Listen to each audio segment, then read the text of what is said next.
Okay, chapter 8, sharing the road. So this is all about, we already talked about sharing the road, but this talks a little bit about commercial vehicles. Where did my book go? Oh.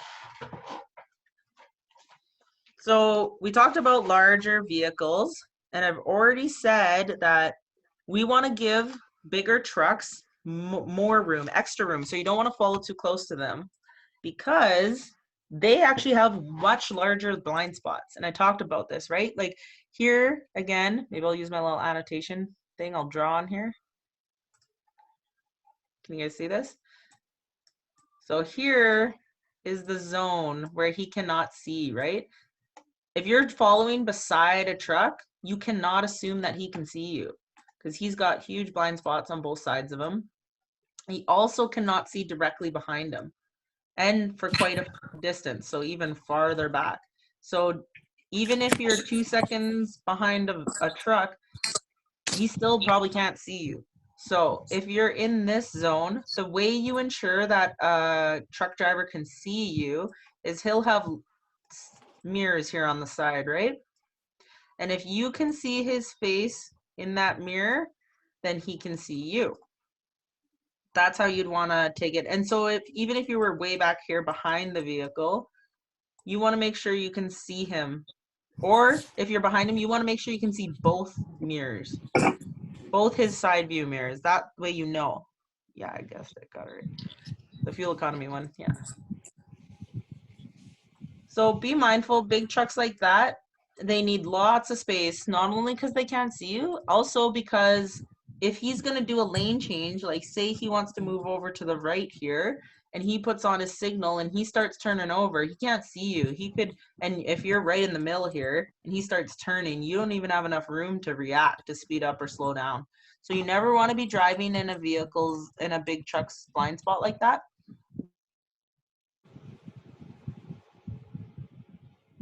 Just reading the notes there. Also in bad weather. Oh yeah, that's the other thing too. In bad weather or even in good weather, like in the summer where there's lots of gravel and stuff, be mindful too if you're driving close to a truck like that, they have really huge tires and they can kick up debris and rocks and things like that. I was even following, I was way back, I was following a school bus and I was probably like at least 5 or 6 seconds away. Like I was like 20 car lengths away from this school bus. And we were entering into the ramp. We were getting ready to merge onto Anthony Henday. And this huge rock came up and it hit right in the middle of my brand new windshield, cracked the whole thing. So it wasn't anyone's fault. Like I was way far back. I was not following too close, but that rock still hit me. So be mindful. There's a lot of reasons why you want to give big trucks a lot of space. They're blind spots. They could be kicking up debris for your own safety. They can't see you. If you can't see them, then they can't see you in that mirror. Okay. So that's a big takeaway on that.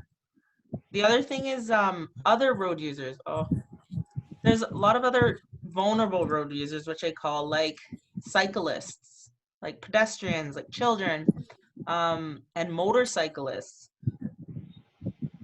We don't there, I don't have a slide on this, it's not in here, but motorcyclists, you really got to be careful of them because they're smaller, they're faster. They sometimes motorcyclists will weave out of traffic. They're not supposed to. They are supposed to follow the same rules just like any other vehicle. But because they're smaller, motorcycles can actually stop really quickly. They do have lights on them. They are equipped with turning lights and braking lights and stuff, and they do need to have those in proper working order, but they can stop very quickly. So you don't, even when I'm falling behind a motorcycle, I still give a lot of room because I want to make sure that I don't bump into that motorcyclist because that can knock him off his motorbike and that's really dangerous situation. So I give motorcyclists even more room than I do for vehicles. The other thing too is cyclists, like bicyclists, when they're on the road, you have to treat them like a vehicle and they need to behave like a vehicle as well. If they are using the road, then they are a vehicle. They need to have a full lane to themselves. So if you happen to come up to a vehicle or a bicycle road user, and those cyclists are usually going around 10 or 20 kilometers an hour, which is quite slow for a vehicle in comparison to a vehicle. So if you see a cyclist coming up, be prepared to move over, do a full complete lane change, and then until you pass that cyclist, and then you can move back into that lane. So you never want to just squeak by a cyclist. You don't want to assume that there's enough room, like, oh, he's good, he's over, because what if he were to fall while you were trying to pass him and he doesn't have enough room, you're hitting him, right? Or what if you scare him as you're driving by because you're so close to him? So you want to give those cyclists a lot of room. The other thing is cyclists do not have lights on them. They don't have turning signals and brake lights. So you have to be careful for cyclists, and you have to watch. They will be doing hand signals. And actually in the beginning of chapter 3, it talks about hand signals. And what those hand signals mean. If they're putting it up, that means that they're always going to use their left hand, right? So you can see them, right? Their left. And if it's up, it means that they're turning right. If it's pointed out, they're turning left. And if it's down, if they're pointing their arm down, that means that they're going to stop. So watch out for those things. They could use their hand signals.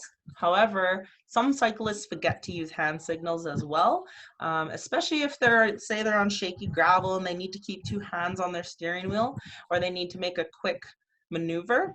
They may not always be preparing other vehicles by using their hand signals. So you want to give them lots of space and lots of room and just pass safely around them. And bicyclists are allowed to use the road. So don't think like, hey, get on the sidewalk. They're actually required to use the road. They're not supposed to be using the sidewalk and obstructing pedestrians.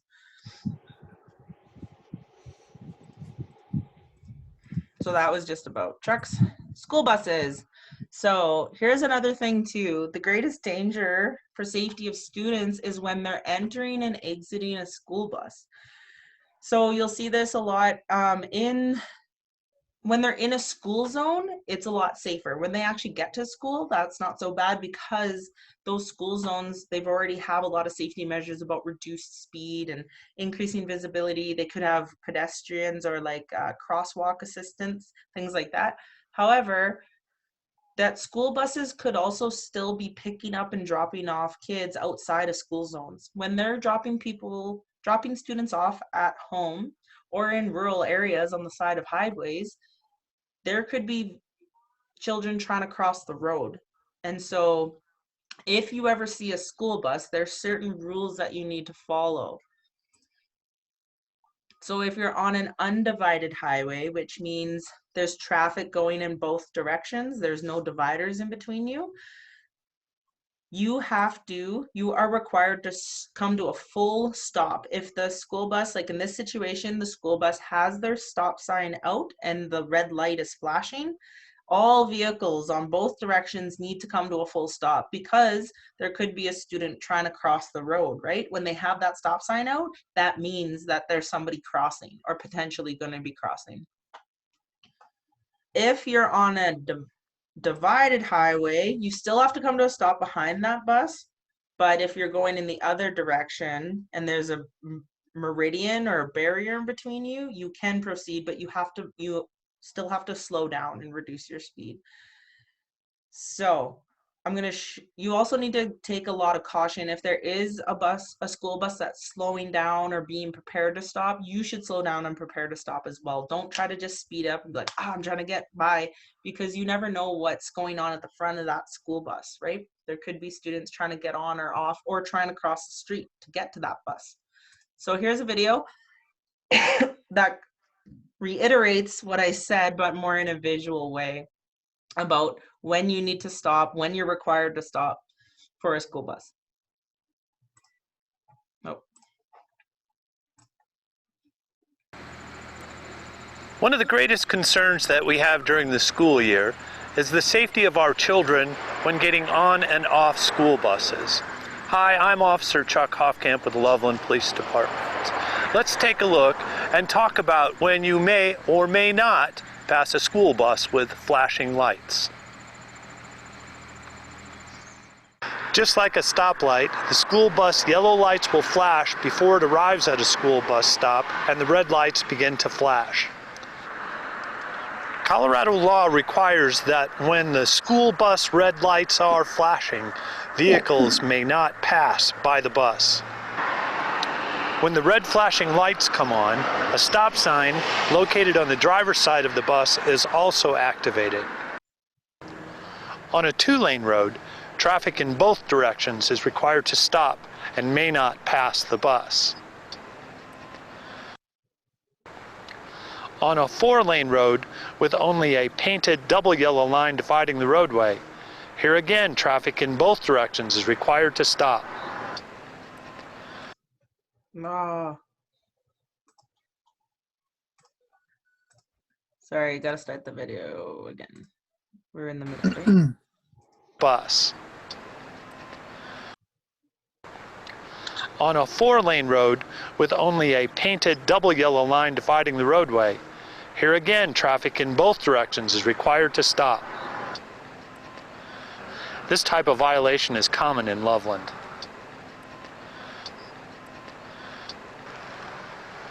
On the other hand, on a four-lane road with a raised or lowered median, traffic traveling in the opposite direction of the bus on the other side of the median is not required to stop.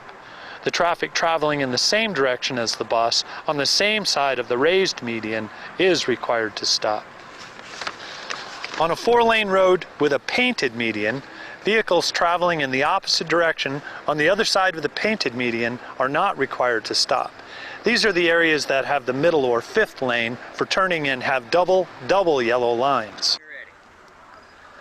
Passing a school bus with the red lights flashing is a serious traffic offense. It is a mandatory court appearance, a 6-point violation, and about a $200 fine. There are no deals for school bus red light violations. For the safety of our children, please be careful around school buses and be sure to follow the rules. Oh. So he was talking about the fines and stuff, but in other areas. But the rules from the video is what applies, is that if you're on an undivided highway, on both the sides, it doesn't matter what direction, you need to stop for that school bus while they're flashing the red lights, right? The only time you're able to go forward is when there is a meridian in between you. Then the vehicles on the other side can go. So there's an image of this, or there's a good diagram of this on page 102. And it very well could be a question on your test.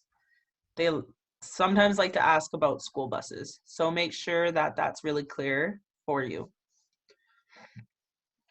The other thing is snowplows. So other road users, snowplows, we get them a lot here in Canada and in Alberta.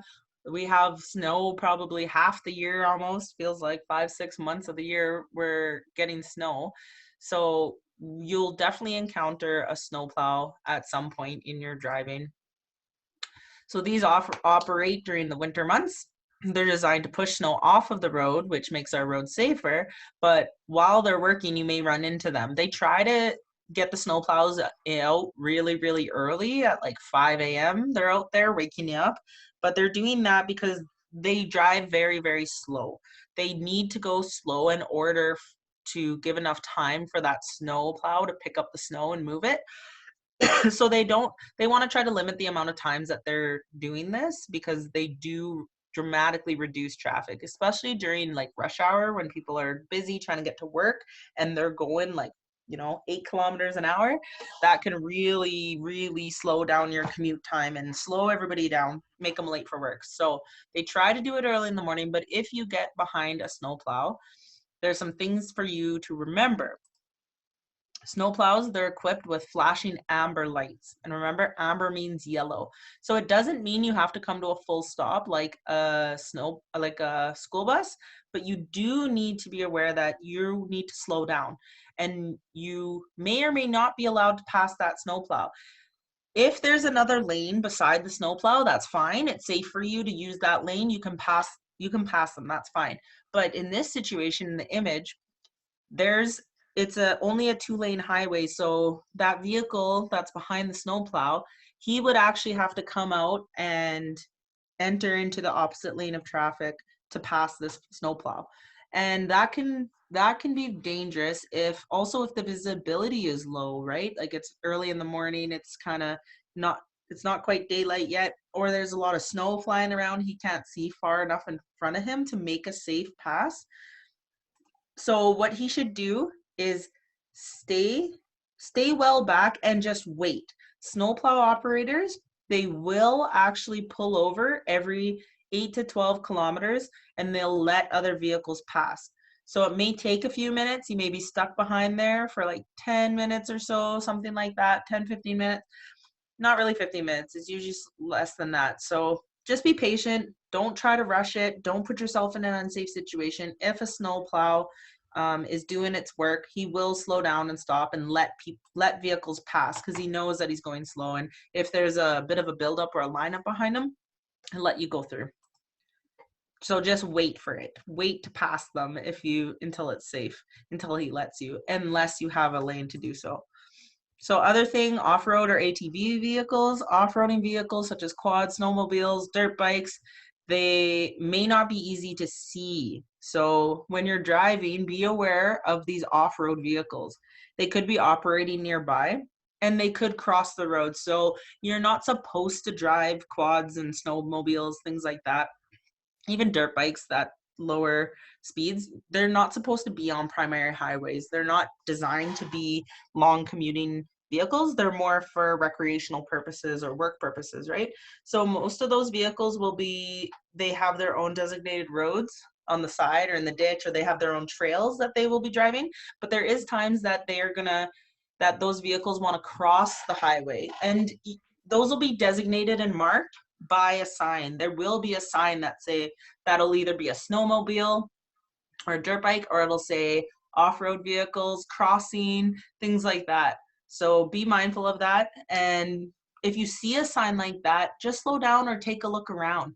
There may be no vehicles, ATV vehicles or off-road vehicles, but there could be them, and there could be waiting for a good gap. So use caution and be prepared to stop for them, because sometimes they don't want to stop and wait. They want to just whip by. So don't be alarmed if a dirt bike comes out really quickly in front of you, because they often think that they're pretty fast and they can get through. So just be prepared for that. Look for those crossing ways and look for those signs. Funeral processions.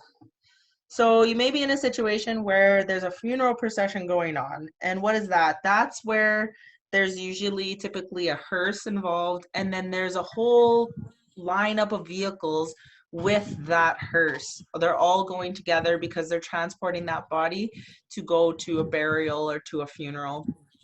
So if you see a funeral procession, you have to yield the right of way to them, to the whole group. So even if there's 10 or 15 cars all together, you have to wait until they all go through and proceed through, like especially in an intersection. If you're driving in a funeral procession, they are actually allowed to go through that intersection even if the light changes.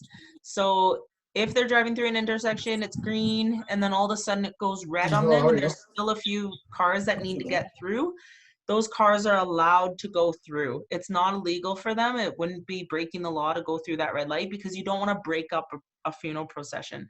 They get a little bit of those special accommodations and a little bit of a alteration to the rule. So be mindful of that. Don't get pissed off if there's a few more vehicles and the light had turned green for you and you've been waiting to go through that intersection, but there's still some cars going through.